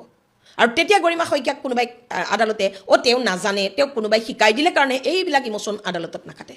এইবিলাক ইমোশ্যন নাখাতে প্ৰেক্টিকেল হ'ব লাগিব আমি প্ৰেক্টিকেল হ'ব লাগিব গৰিমা শইকীয়া সৰু ছোৱালী নহয় গৰিমা শইকীয়া গাঁৱৰ সহজ সৰল হোজা মহিলা নহয় গৰিমা শইকীয়া বোবা নহয় কলা নহয় বিবেচনা থকা নহয় তেওঁ উচ্চ শিক্ষিতা তেওঁ তাহানিতে বম্বেত পঢ়ি আহিছে গতিকে তেওঁ লোকৰ কথা মতে কিয় ক'ব আৰু আপুনি যিটো ক'লে যে কাৰোবাৰ প্ৰেছাৰত আহি কৈছে কিহৰ প্ৰেছাৰ সেইটোতো উলিয়াব লাগিব আপুনি ক'লে যে তেওঁ কাৰোবাৰ প্ৰেছাৰত আহি কৈছে কিহৰ প্ৰেছাৰ এনেকুৱা কি প্ৰেছাৰ থাকিব পাৰে গৰিমা শইকীয়াৰ ওপৰত এনেকুৱা কি প্ৰেছাৰ থাকিব পাৰে যাৰ কাৰণে নিজৰ স্বামীৰ মৃত্যুৰ দ্বিতীয় দিনা তেওঁ স্বামীৰ মেনেজাৰজনক মুক্ত কৰি দিবৰ কাৰণে অসমবাসীক কান্দি কান্দি আবেদন জনাব পাৰে তেনেহ'লে সমহুৱেৰ গৰিমা শইকীয়াক তদন্তলৈ আনিব লাগিব হয় আচলতে এইটো কথাই দৰ্শকসকলেও আচলতে বিভিন্ন সময়ত বিভিন্ন বাতৰিটো এই কথা প্ৰশ্ন কৰি থাকে যে গৰিমা শইকীয়া গাৰ্গে কাৰোবাৰ প্ৰেছাৰ পাই পেলাই এই কথা ক'ব পাৰে বা ইতিমধ্যে গৰিমা শইকীয়া গাৰ্গে কৈছে যে আমি সিদ্ধাৰ্থে যিবোৰ কৰি আছে আমি গমেই পোৱা নাছিলোঁ 6-7 দিনৰ পিছতহে মই ফেচবুক খুলি দেখা পাইছোঁ জুবিন গাৰ্গ ঢুকোৱাৰ পিছত আচলতে নাইকিয়া হোৱাৰ পিছত আমি ফেচবুক ইউটিউব হওক এইবোৰ চোৱাই নাছিলোঁ শেষতহে গম পালোঁ যে সিদ্ধাৰ্থৰ কি কুকৃতি কৰি আছিলে আৰু তেতিয়াই বহুলোকে এই প্ৰশ্ন কৰিছিলে যে গৰিমা শইকীয়া গাৰ্গে কাৰোবাৰ প্ৰেছাৰত বা সিদ্ধাৰ্থৰে হওক বা তাত থকা কাৰোবাৰ প্ৰেছাৰত এইদৰে ক'লে নেকি বিভিন্নজনে কৈছিলে কথা গতিকে আপুনি দিছে স্পষ্টীকৰণ আপোনাৰ যিটো ব্যক্তিগত কথা গতিকে আৰু এটা প্ৰশ্ন সুধিম আপুনি পোষ্টবিলাকত প্ৰায়ে গৰিমা শইকীয়া গাৰ্গক আপুনি লিখে যে তেওঁৱে দোষী বা তেওঁৰ বাবেই জুবিন গাৰ্গৰ বা তেওঁ এগৰাকী পত্নী হৈ কিয় গম নাপালে টকা পইচা কিমান আছে ক'ত আছে তেওঁ ঘৈণীয়েক হৈ দায়িত্ব নাছিল নেকি আপুনি কথা লিখে সেই টকা পইচাৰ ক্ষেত্ৰত গৰিমা শইকীয়াক আপুনি বাৰে বাৰে সাঙুৰ খুৱাইছিলে এই প্ৰসংগত আপুনি কি ভাবি পেলাই লিখিছিলে চাওক গৰিমা শইকীয়া গাৰ সৰু ছোৱালী নহয় প্ৰথম কথা 2 নম্বৰ কথা তেওঁ অজলা অকৰা মানুহ নহয় 3 নম্বৰ কথা জুবিন গাৰ্গৰ এপিলেপচি আছে বুলি আমি সংবাদ মাধ্যমত গম পাইছিলোঁ এপিলেপচি থকা মানুহজনক তেওঁ ছিংগাপুৰলৈ অকলে কিয় পঠালে প্ৰথমতে ক'লে ভিছা নাপালে তাৰপিছত ক'লে তেওঁ শহুৰেকক চোৱা চিতা কৰিবলৈ এনেকুৱাতো নহয় যে গৰিমা শইকীয়া গাৰ্গ সদায় ঘৰত থকা এগৰাকী হাউচৱাইফ তেওঁতো ঘূৰিয়ে ফুৰে বহাগৰ জুবিনৰ প্ৰগ্ৰেমবিলাকত 2 মাহটো আমি তেওঁক মঞ্চতে দেখোঁ গতিকে এইবিলাক মিছা কথা কোৱা কথা এজন ঠিক আছে গৰিমা শইকীয়াই কৈছে যে তেওঁ ফেচবুক খুলিহে গম পাইছে তেওঁ গমেই পোৱা নাছিলে সিদ্ধাৰ্থ এনেকুৱা বুলি সেইটো তেওঁ এইটো মিছা কথা কৈছে কাৰণ নিজৰ হাজবেণ্ডৰ লগত অল দি টাইমছ থকা মানুহজনক তেওঁ কেনেকৈ চিনি নাপাব আৰু চাওক এই কথাবিলাক এতিয়া পইচাৰ কথাটো কোনে কাৰ পইচা খালে সেই কথাটো তথ্যই ক'ব এতিয়া সিদ্ধাৰ্থই পইচা খাইছে নে সিদ্ধাৰ্থই পইচাবিলাক গৰিমাৰ একাউণ্টলৈ ট্ৰেন্সফাৰ কৰিছে এইটোতো আমি নাজানো এই কথাখিনি ধৰক সিদ্ধাৰ্থক যেতিয়া আদালতত সুধিব প্ৰশ্ন কৰিব মেৰিট হ'ব যেতিয়া এতিয়াতো কেছটো মেৰিট হোৱা নাই এতিয়া কেছটো আপোনাৰ জাষ্ট আদালতত উঠিছে আদালতে ধৰক এতিয়া কপিবিলাক গোটেইকেইজন একিউজডে কপি পাইছেনে নাই তেওঁলোকক দিয়া এজাহাৰবিলাক ধাৰাবিলাক এই গোটেই কপিবিলাক পাইছেনে নাই এইবিলাক চাইছে কপি পোৱাৰ পিছত আপোনাৰ এটা ডাঙৰ প্ৰক্ৰিয়া আছে চাৰ্জশ্বিট পঢ়োঁতে বহুত টাইম লাগিব কিন্তু যদি ফাষ্ট ট্ৰেক কৰে আজি কৰে কাইলৈ কৰে তেতিয়া বেলেগ কথা তেতিয়া সোনকালে হ'ব কিন্তু যদি ফাষ্ট ট্ৰেক নকৰে তেনেহ'লে আপোনাৰ চাৰ্জশ্বিট পঢ়োঁতে বহুত টাইম লাগি যাব চাৰ্জশ্বিটটো পঢ়িব লাগিব আদালতৰ ৰুল আমি জনামতে যদি জুবিন গাৰ্গৰ ক্ষেত্ৰতো আৰু বেলেগ নকৰে এতিয়া কথা হ'ল যেতিয়া চাৰ্জশ্বিট পঢ়ি মেলি হৈ যেতিয়া কেছটো যেতিয়া মেৰিটত উঠিব মানে যেতিয়া যুক্তিত আহিব আদালতে যেতিয়া আপোনাৰ প্ৰশ্ন সুধিব ক্ৰছ হেৰি হ'ব ইজনে সিজনক উকিলে সুধিব তেতিয়া সিদ্ধাৰ্থক সুধিব যেতিয়া সিদ্ধাৰ্থইতো সকলো কথা কৈ দিব যদি সিদ্ধাৰ্থই জুবিনৰ সকলো টকা মাৰি পেলাইছে তেনেহ'লে সেইটো বেলেগ ধৰণৰ এটা কেছ হ'ব আৰু যদি সিদ্ধাৰ্থই টকাবিলাক গৰিমালে একাউণ্টলৈ ট্ৰেন্সফাৰ কৰিছে তেতিয়া গিৰিয়েকৰ টকাটোতো ঘৈণীয়েকে পায়েই গতিকে সেইবিলাক আৰু তেওঁলোকৰ ঘৰুৱা মামলা হ'ব কিন্তু টকা কাৰ কোনে খালে সেইটো কথাত মই বৰ বেছি মাত নামাতোঁ কাৰণ জুবিনৰ টকা জুবিনে বা সিদ্ধাৰ্থৰ লগত কি আণ্ডাৰষ্টেণ্ডিং আছে এতিয়া চাওক বৃন্দাবন থিয়েটাৰৰ মালিকে আহি পেলাই ক'লে নহয় যে মই 1 কোটি টকা গৰিমা গাৰ্গৰ হাতত জমা দিম 1 কোটি টকা জুবিনে বৃন্দাবন থিয়েটাৰত লগাইছিলে মানে বৃন্দাবন থিয়েটাৰত নহয় বৃন্দাবন মাৰ্কেটত লগাইছিলে আৰু লগাইছে বুলি কৈছে তেখেতে বৃন্দাবন থিয়েটাৰৰ মালিকজনে কৈছে যে আৰু লগাইছে কিন্তু সদ্যহতে 1 কোটি টকা মই গৰিমাৰ হাতত দিম এতিয়া চাওক জুবিন গাৰ্গে 1 কোটি টকা বৃন্দাবন মাৰ্কেটত লগাইছে ঠিক তেনেকৈ সিদ্ধাৰ্থৰ জৰিয়তে জুবিন গাৰ্গে বেলেগ বেলেগ ঠাইত পইচা লগাব পাৰে সেইটোতো আমি নাজানো পইচা জুবিন সিদ্ধাৰ্থৰ লগত বিজনেছ হেৰিয়াত আছে গতিকে তেওঁলোকে পইচা ক'ত লগাইছে কিমান লগাইছে কোনে খালে সেইটো মোৰ বিচাৰ্য নহয় জুবিনৰ টকা কোনে খাইছে ঘৈণীয়েকেই খাওক সিদ্ধাৰ্থই খাওক সেইবিলাকত মোৰ মাত মতাৰ মোৰ অধিকাৰো নাই আৰু মই নামাতো মোৰ কথা হ'ল হত্যাৰ অপৰাধত 5জন মানুহক বিনা কাৰণত যাৱজ্জীৱন কাৰাদণ্ড বা ফাঁচি ল'বলৈ দিয়াটো মই পক্ষপাতি নহয় হয় আমি সেই হত্যাকাণ্ডলৈও যাম লগতে PSO কেইগৰাকী কথা মই আপোনাৰ এই প্ৰসংগলৈ আনিম এইকাৰণে আনিম PSO কেইগৰাকীক লৈ আপুনি এটা পোষ্ট কৰিছিলে দেই সেই পোষ্টটো খুব বহু লোকেই এইটো বিতৰ্ক কৰিছিলে আপুনি কৈছিলে যে PSO কেইগৰাকীক হয়তো জুবিন গাৰ্গে পইচাখিনি দিব পাৰে বা ট্ৰান্সফাৰ কৰিব পাৰে যদি জুবিন গাৰ্গে বাৰে বাৰে কয় মই ড্ৰাইভাৰৰ পৰা পইচা লওঁ মই PSOৰ পৰা লওঁ হয় নাই তো গতিকে আপুনি এই কথাত লিখিছিলে যে PSOৰ একাউণ্টত যে ইমান টকা পাইছে সেই জুবিন গাৰ্গেই টকাখিনি পঠিয়াইছে আপুনি এই ধৰণৰ এটা পোষ্ট কৰিছিলে গতিকে আপোনাৰ দৃষ্টিত PSO কেইগৰাকীও দুখমুক্ত হ'ব নেকি বা তেওঁলোকে দোষী নহয় নেকি নাই মই PSO কেইজনক দুখমুক্ত মই কৰাও নাই মই উল্টা তেওঁলোকক দোষীহে কৰিছোঁ PSO কেইজনক মই সদায় দোষী বুলিহে কৈ আছোঁ তাৰ এটা কাৰণ আছে PSO কেইজনৰ কামটো কি আছিলে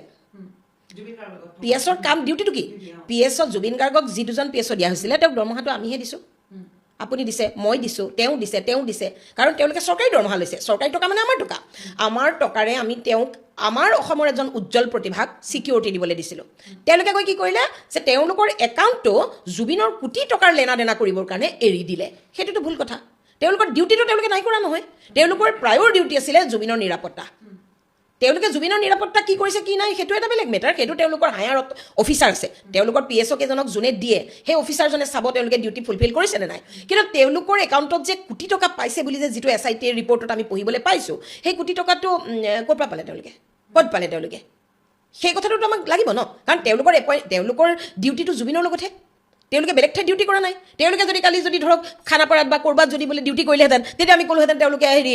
ট্ৰাক ৰখাই পেলাই পইচা লৈছে ট্ৰাকৰ পৰা পইচা খাইছে কাৰণ পুলিচে ট্ৰাকৰ পৰা পইচা লয় বুলি পুলিচৰ এটা বদনাম আছে বা পুলিচে চোৰৰ পৰা পইচা খায় পুলিচে গৰু চোৰৰ পৰা পইচা খায় পুলিচে ড্ৰাগছ বেপাৰীৰ পৰা পইচা খায় পুলিচৰ কামেই হ'ল পইচা খোৱা এতিয়া হিমন্ত বিশ্ব শৰ্মা মুখ্যমন্ত্ৰী হোৱাৰ পিছত তেতিয়াহে অলপ কমিছে পুলিচেতো পইচা খাই ধুনীয়াই জানে পুলিচৰ এটা কথাই আছে পুলিচে আপোনাক 1000 টকা বিচাৰিব দিব নোৱাৰিলে 500 টকা দিয়া দিব নোৱাৰিলে 100 টকা দিয়া দিব নোৱাৰিলে 50 টকা দিয়া দিব নোৱাৰিলে 10 টকা দিয়া তাকো যদি দিব নোৱাৰা বোলে মোৰ পিঠিত কেইটামান ঘামুচি হৈছে ফুটাই দেচোন তাৰমানে এইটো এটা ৰখাল কথা এই ৰখাল কথাটোৱে পুলিচৰ চৰিত্ৰটো দাঙি ধৰিছে যে পুলিচে ঘুচ খোৱাত পাকৈত তাৰ ভিতৰতে এতিয়া ধৰক এটা পাৰ্চেণ্টেজ পুলিচ সৎ পুলিচ আছে তেওঁলোকে নাখায় তেওঁলোকৰ কথা বাদ দিয়ক কিন্তু আমি মেজৰিটিৰ কথা পাতিম গতিকে আমি নিজে বশিষ্ঠত পইচা লৈ সেইদিনাখনো লৈছে মই নিজে দেখিছোঁ গতিকে পুলিচে যদি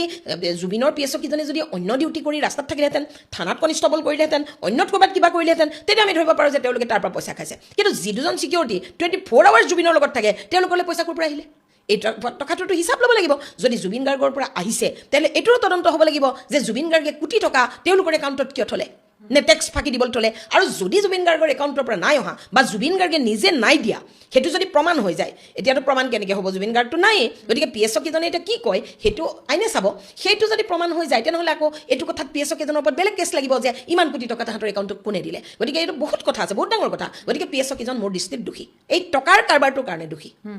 হয় আৰু অখিল গগৈ ডাঙৰীয়া কথাখিনিলৈ যাম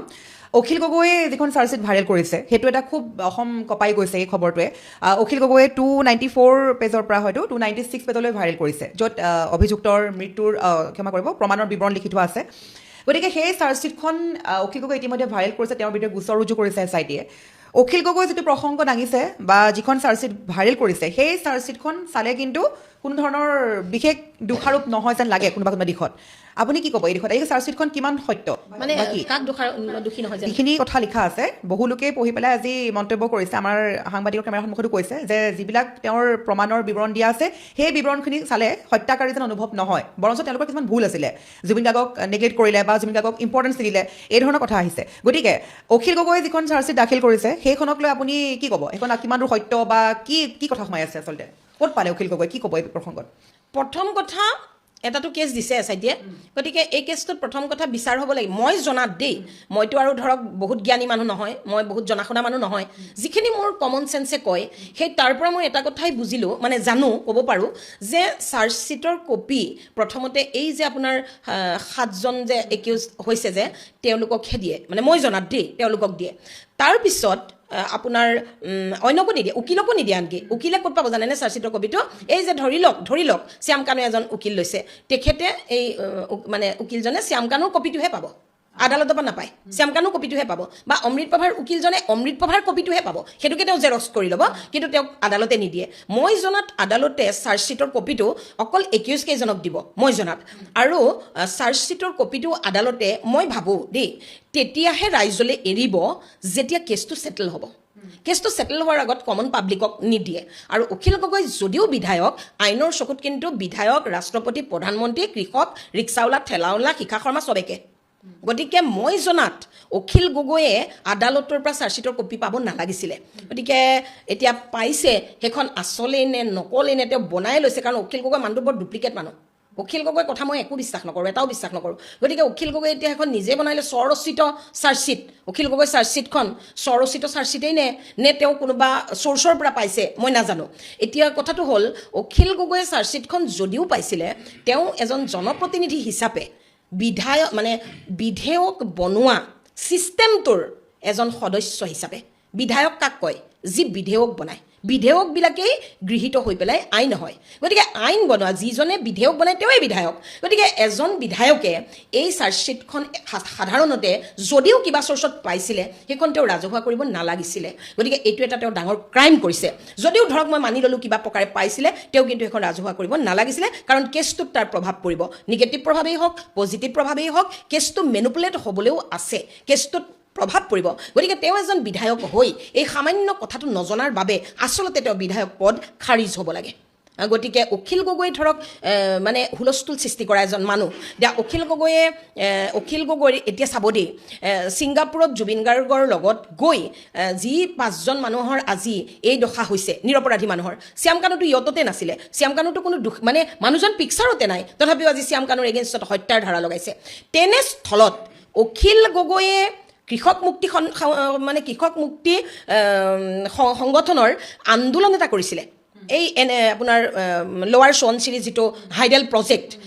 গেৰুকা মুখৰ সেইটোৰ প্ৰতিবাদত আন্দোলন কৰিছিলে তেতিয়া অসমৰ মুখ্যমন্ত্ৰী আছিলে তৰুণ গগৈ জনতা ভৱনৰ মুখত পুৰণা জনতা ভৱনৰ মুখত তেতিয়া অখিল গগৈ আন্দোলন কৰিছিলে বহুত মানুহ গৈছিলে অখিল গগৈ লেকচাৰ মাৰোতে অখিল গগৈ লেকচাৰবিলাকে মানুহক একদম উতলা কৰি দিয়ে উতলা কৰোঁতে সেই আন্দোলনত অংশগ্ৰহণ কৰি থকা কৃষক মুক্তি সংগ্ৰাম পৰিষদৰ এজন মানে বিষয়ববীয়া বা তেখেত সদস্য আৰু মই তেখেতৰ ডেজিগনেশ্যনটো নাজানো প্ৰণৱ বড়ো বুলি তেওঁ সেই জনতা ভৱনৰ মুখত গাত জুই লগাই মৰি থাকিলে এতিয়া আপুনি মোক এটা কথা কওক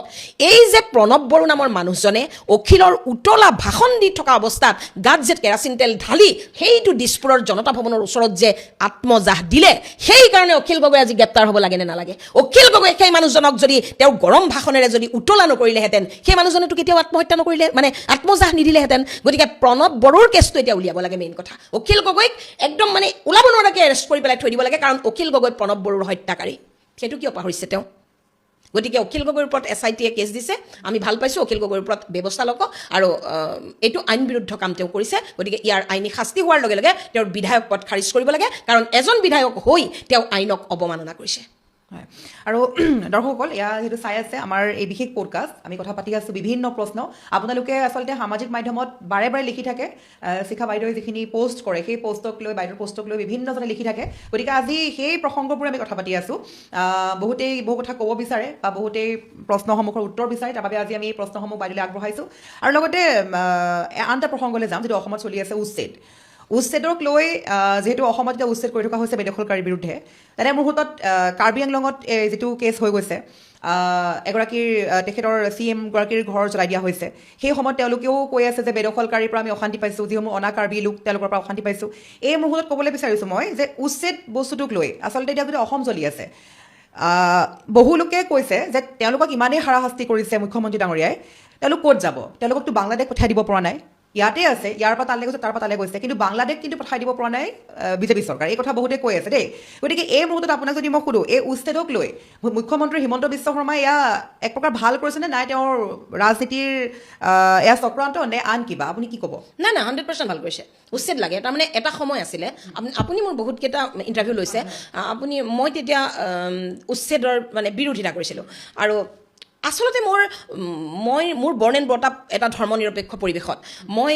ধৰ্মনিৰপেক্ষতা শিকিয়েই ডাঙৰ হৈছিলোঁ আৰু মোৰ মানৱতা বহুত আছিলে মোৰ মানৱতা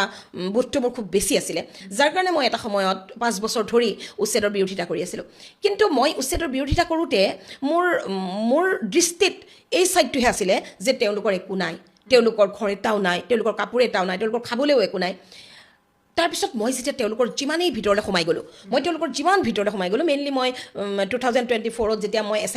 পাৰ্লিয়ামেণ্ট ইলেকশ্যন খেলিলোঁ নগাঁৱৰ পৰা যেতিয়া পাৰ্লিয়ামেণ্ট ইলেকশ্যন খেলিলোঁ সেই সময়ত মই বহুত বেছি ধৰণেৰে প্ৰায় এবছৰ তেওঁলোকৰ মাজত মই সোমাই তেওঁলোকৰ বিভিন্ন অঞ্চল ঘূৰিলোঁ বিশেষকৈ নগাঁও মানে সংসদীয় সমষ্টিৰ 8টা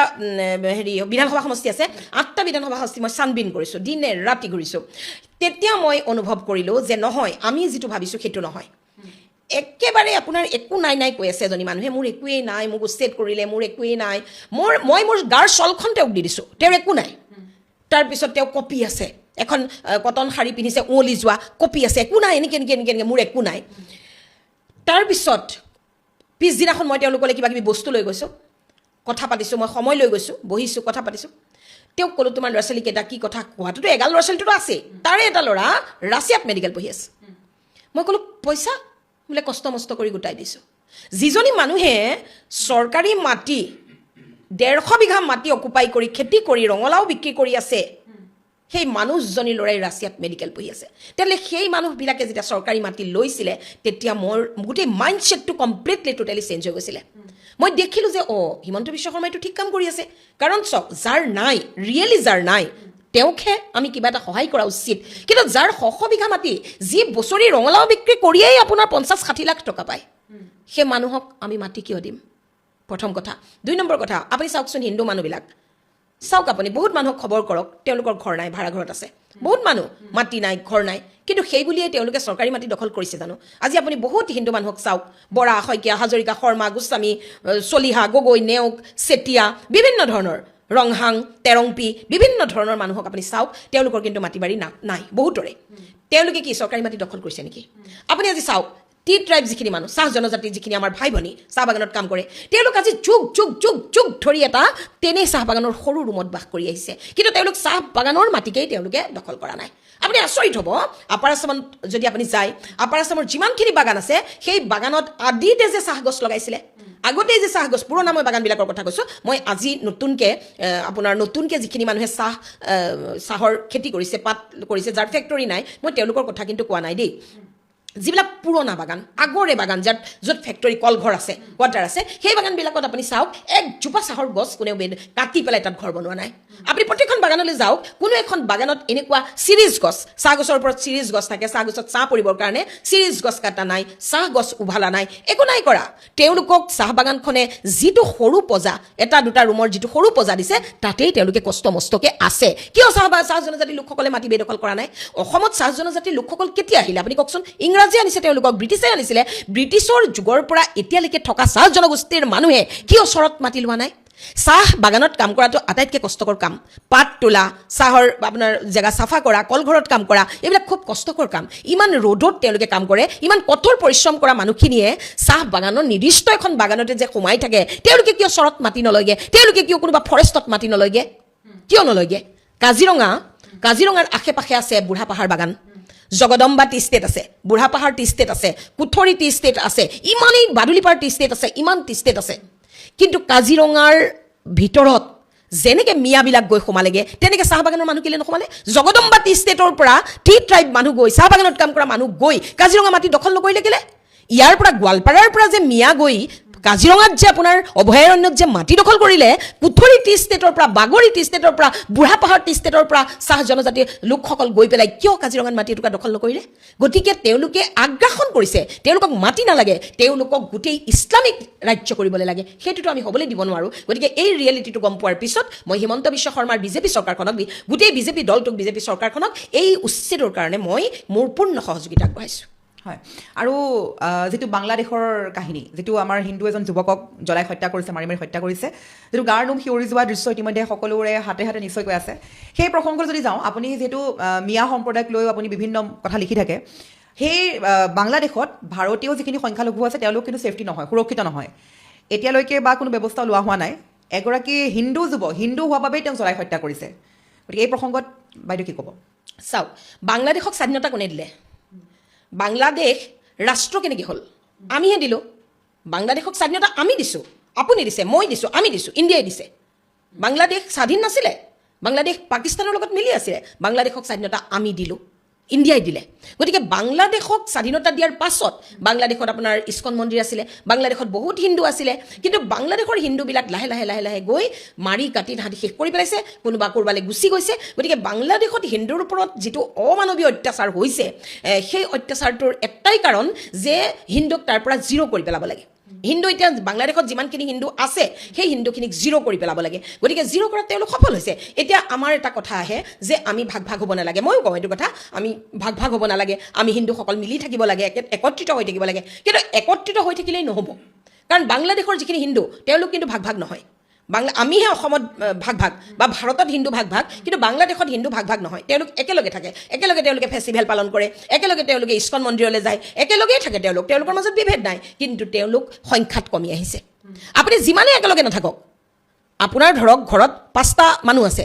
আপুনি 5টা মানুহে যিমানেই একেলগে নাথাকক ইফালৰ পৰা যদি 50টা মানুহে খেদি আহে আপুনি 5টা মানুহে কি কৰিব গতিকে আমি এটা কথা এতিয়া মেছেজ ময়ো দিছোঁ মই নাই দিয়া বুলি নকওঁ ময়ো দিছোঁ যে আমি চব একত্ৰিত হ'ব লাগে একত্ৰিত নহয় তেওঁলোকৰ সংখ্যা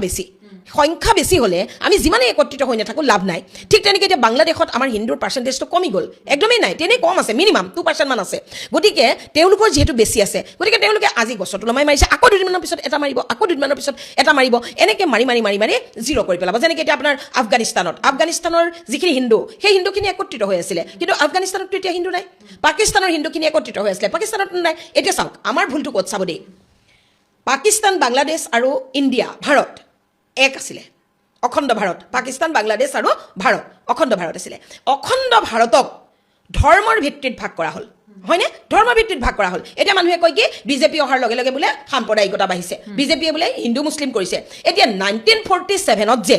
অখণ্ড ভাৰতক যে দুভাগ কৰি পাকিস্তান আৰু যে হিন্দুস্তান বনোৱা হৈছিলে তেতিয়া বিজেপি দল আছিল নেকি তেতিয়া কংগ্ৰেছে আছিলে, তেতিয়া দেখোন মহামানৱ মহাত্মা গান্ধী আছিলে দেখোন, মহাত্মা গান্ধী আছিলতো। গতিকে পাকিস্তানক ধৰ্মৰ ভিত্তিত যেতিয়া ভাগ হৈ গ'ল, তেতিয়া বহুত মানুহে ক'লে যে বাপু, মহাত্মা গান্ধীক ক'লে যে বাপু,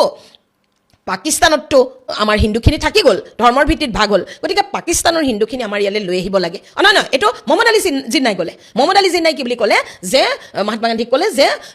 আমাৰ দুইটা ধৰ্মৰ ভিত্তিত ভাগ হ'ল, গতিকে পাকিস্তানত যিখিনি হিন্দু আছে আপুনি লৈ যাওক। তেতিয়া কাটা মাৰাও নহয়, কোনেও কাকো কাটিবলগীয়াও নহয়, পাকিস্তানত থকা হিন্দুখিনি আপুনি লৈ যাওক। মহম্মদ আলী জিন্নাই ভাল কথা ক'লে। আৰু যিখিনি মুছলমান আপোনাৰ দেশত আছে সেইখিনি মুছলমান আমাৰ দেশলৈ পঠিয়াই দিয়ক, এনেকৈ ক'লে। কিন্তু বাপুৱে সেই সময়ত মুখত তলা লগাই বহি থাকিলে। বাপু মানে মোহনদাস কৰমচাঁদ গান্ধী, যাক আমি মহাত্মা গান্ধী বুলি কওঁ, তেখেতে কিন্তু তেতিয়া একো নামাতিলে, চুপচাপ বহি থাকিলে। আৰু তাৰ ফলত কি হ'ল, পাকিস্তান ইছলামিক কাণ্ট্ৰি হ'ল, আৰু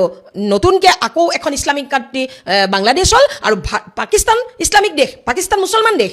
বাংলাদেশ মুছলমান দেশ, আৰু ভাৰতবৰ্ষ ধৰমশালা হৈ ৰৈ গ'ল।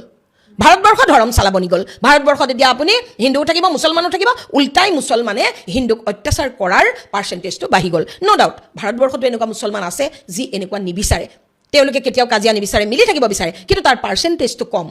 আৰু মুছলমানৰ এটা কথা আছে যে মুছলমানে মুছলমানক বিৰোধ কৰিব নোৱাৰে, এইটো তেওঁলোকৰ কোৰাণৰ নিৰ্দেশ আছে। গতিকে যিকেইজন মুছলমানে সেইবিলাক নিবিচাৰে, হিন্দুৰ লগত মিলিজুলি থাকিব বিচাৰে, সেই মুছলমান কিজনো ধৰ্মীয় আজ্ঞাৰ ফালৰ পৰা মনে মনে থাকিবলৈ বাধ্য হৈ যায়। গতিকে আপুনি যিটো ক'লে যে বাংলাদেশত যিটো কৰিছে, এই বস্তুটো আপুনি চাওক, কাশ্মীৰত 1990 চনত কাশ্মীৰত আপোনাৰ 1 লাখ, মষ্ট প্ৰবেবলি 1 লাখ কাশ্মীৰী পণ্ডিত মানে কাশ্মীৰ ব্ৰাহ্মণ মানুহক মাৰি কাটি শেষ কৰি দিলে। কিছুমান তাৰ পৰা গুচি আহিলে, শেষ, কাশ্মীৰ শেষ। কাশ্মীৰত এতিয়া আপোনাৰ ব্ৰাহ্মণ পণ্ডিত নাই। আফগানিস্তান এসময়ত হিন্দুৰ ৰাষ্ট্ৰ আছিলে, আফগানিস্তানত আজি হিন্দু নাই। পাকিস্তানত আজি হিন্দুৰ পাৰ্চেণ্টেজ কিমান? নগণ্য। আজি বাংলাদেশত হিন্দু 0 হ'বলৈ গৈ আছে। গতিকে আমাৰ এটা দায়িত্ব আছে, আমাৰ দায়িত্ব আছে। আপুনি যিটো ক'লে নিৰ্মমভাৱে গছত হেৰি কৰি মাৰিছে, এয়া নহয়, আৰু বহুত দেখিবলৈ বাকী আছে। গতিকে আজি সেইজন মতা মানুহৰ কাৰণে গছত তুলি পেলাই জুই লগাই দিলে। মাইকী মানুহ হোৱা হ'লে প্ৰথমতে তেওঁক ৰেপ কৰিলেহেঁতেন, তাৰ পিছত মাৰিলেহেঁতেন। গতিকে হিন্দু হৈ আন এজন হিন্দুৰ দুখ আমি কিমান চাম? গতিকে চেণ্ট্ৰেলত আছে আপোনাৰ বিজেপি, ষ্টেটত আছে বিজেপি। গতিকে গেট খুলি দিয়ক, আমাৰ হিন্দুৰ মানুহখিনি আহক। আৰু হিমন্ত বিশ্ব শৰ্মাহঁতে এই কামটো কৰক, আমি এইটো বিচাৰিছোঁ। কাৰণ হিন্দুখিনি ক'ত যাব এতিয়া? মৰি যোৱাতকৈ আমাৰ দেশলৈ আহক, কাৰণ হিন্দুৰটো এখনেই দেশ আছে, আৰুতো বেলেগ দেশ নাই। গতিকে হিন্দুৰ দেশততো তেওঁলোক আহিবই লাগিব। গতিকে আমি আশা কৰিছোঁ ভাৰত চৰকাৰে, অসম চৰকাৰে আলোচনা কৰক, হিন্দুখিনিক আহিবলৈ দিয়ক ভাৰতলৈ। হয়, আমি শেষৰটো প্ৰশ্নলৈ যাম, অনুষ্ঠান সামৰিব লাগিব। কিন্তু শেষৰটো প্ৰশ্ন মই পুনৰ জুবিন দাগৰ বিষয়েৰে সমাপ্ত কৰিব বিচাৰিছোঁ। যিটো আমি কথা পাতি আছিলোঁ, বিভিন্ন কথা পাতিলোঁ, অমৃত প্ৰভাৰ পৰা আৰম্ভ কৰি শ্যাম কানু জুবিনৰ পৰা সকলো পাতিলোঁ। এটা প্ৰশ্ন আহিছে, সেই সময়ত যেতিয়া ধৰি লওক আপোনাৰ দৃষ্টিত আটাইকেইজন নিৰ্দোষী, 5জন নিৰ্দোষী, সেই সময়ত জুবিন গাৰ্গে 75 মিনিট ধৰি পানীত পৰি আছিলে। এইটো এটা প্ৰসংগ আছিলে, তেওঁ এই কথা চাৰ্চত লিখা আছে, তেওঁ 75 মিনিট ধৰি বিনা চিকিৎসাৰত পৰি থাকিলে। সেই সময়ততো আপোনাৰ 11জন প্ৰবাসী লোক আছিলে। মই বাৰু নকওঁ শ্যাম কানু শেখৰহঁত অসমৰ পৰা গৈছে আৰু গাড়ী নাই লগত, কিন্তু সেই প্ৰবাসীসকলৰ কিন্তু এখন হ'লেও গাড়ীৰ লগত আছিলে, নহয় জানো? গতিকে তেওঁলোকে সেই সময়ত জুবিন গাৰ্গক কিয় নিদিলে? গতিকে সেই মুহূৰ্তত আমি বাৰে বাৰে ক'ব লাগিব, অমৃত প্ৰভা মহন্তই হওক বা শেখৰে হওক বা শ্যাম কানু মহন্ত সেই সময়ত নাই বাৰু, সিদ্ধাৰ্থ শৰ্মাই হওক, তেওঁ দেখা পাই আছে জুবিন গাৰ্গ অসুস্থ হৈছে বা পানীৰ পৰা উঠাই আনি তেওঁক নিব লাগে, গাড়ী এখন ব্যৱস্থা কৰি, সেইখিনিতো কোনো নকৰিলে। 1 ঘণ্টাতকৈ বেছি সময় তেওঁ পৰি থাকিলে। গতিকে এইটো প্ৰসংগত আপোনাৰ নালাগে নেকি যে তেওঁলোক দোষী বুলি? নালাগে। কিয়?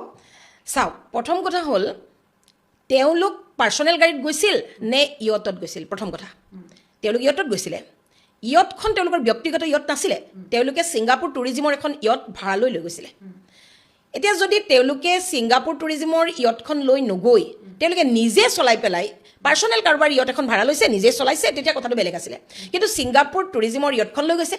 ইয়টখন লৈ সাগৰৰ মাজলৈ যাওঁতে ইয়টত উঠোঁতে তেওঁলোকে ফিটনেছ চাৰ্টিফিকেট দিব লগা হৈছে যে মই ইচ্ছাই উঠিছোঁ, মোৰ বেমাৰ আজাৰ একো নাই, মই সম্পূৰ্ণ সুস্থ। এইবিলাক এটা ফৰ্মেলিটিজটো ফৰ্ম এখনটো ফিল আপ কৰিবই লাগিব, সেইটো কৈছে। আৰু ছিংগাপুৰত আপোনাৰ আইন কানুন খুব ষ্ট্ৰিক্ট, এইটো কথা চবেই জানে, ময়েই নহয় চবেই জানে। এতিয়া ইয়টত যেতিয়া তেওঁলোক গৈছে, যেতিয়া জুবিন গাৰ্গৰ কেছটো হৈছে,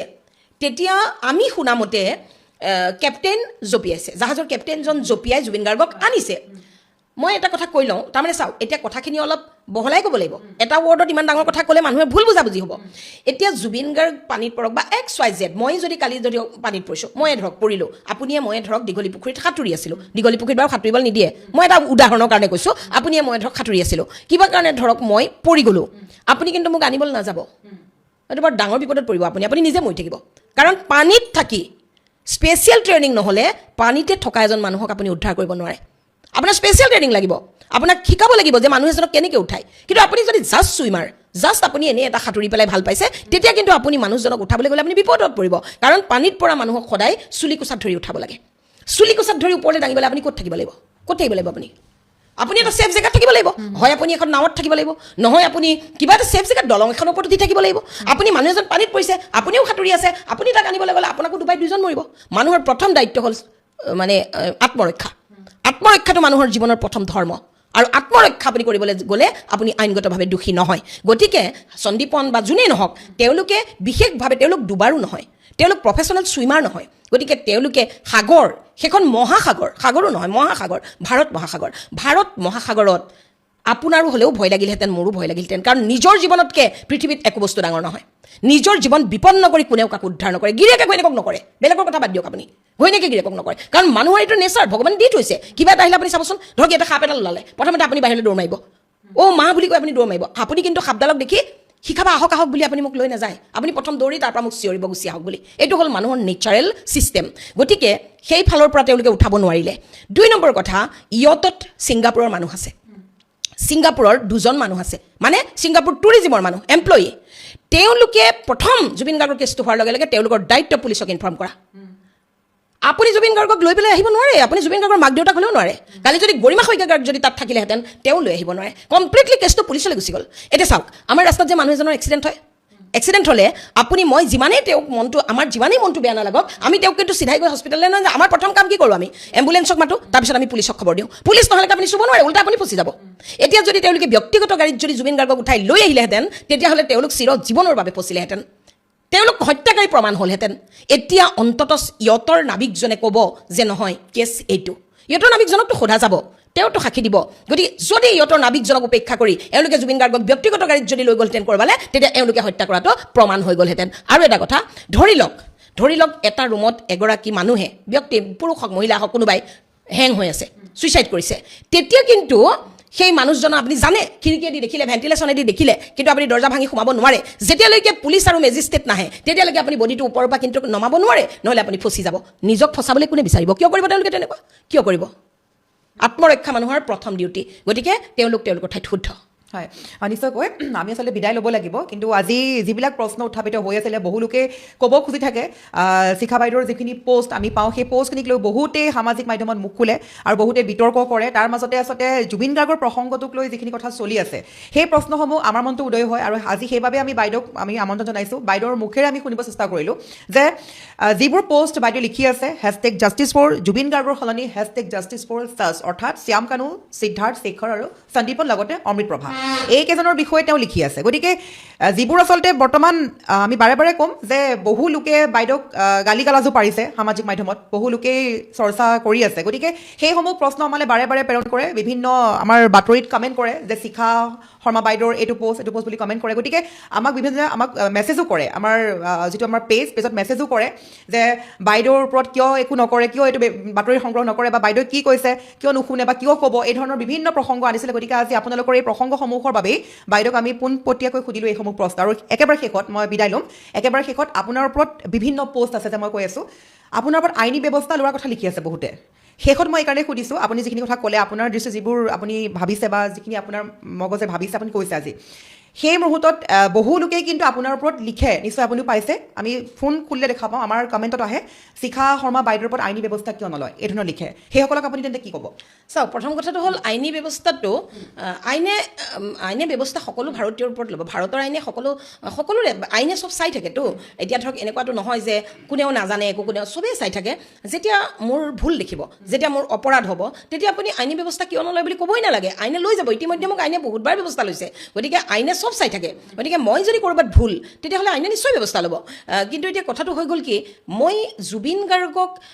অসমৰ 100% মানুহে সমৰ্থন কৰিব লাগিব বুলি ভাৰতত কিবা আইন আছে নেকি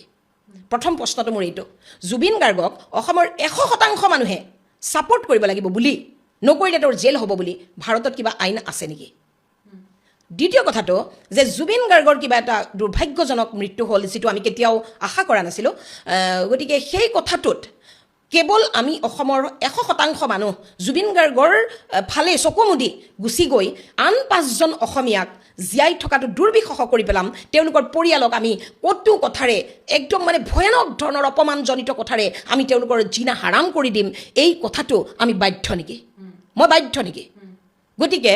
জুবিন গাৰ্গৰ মৃত্যু মোৰ বাবে অতি দুৰ্ভাগ্যজনক তেওঁৰ আত্মাৰ চিৰশান্তি কামনা কৰিছোঁ কিন্তু লগে লগে জুবিন গাৰ্গক যদি সঁচাকৈ কোনোবাই হত্যা কৰে বুলি মোৰ মনে ক'লেহেঁতেন তেতিয়াহ'লে মই সেইফালে গ'লোহেঁতেন কিন্তু মোৰ মনটোৱে নাই কোৱা গতিকে মোৰ মনটোৰ কথাখিনি লিখাৰ কোৱাৰ অধিকাৰ মোৰ আছে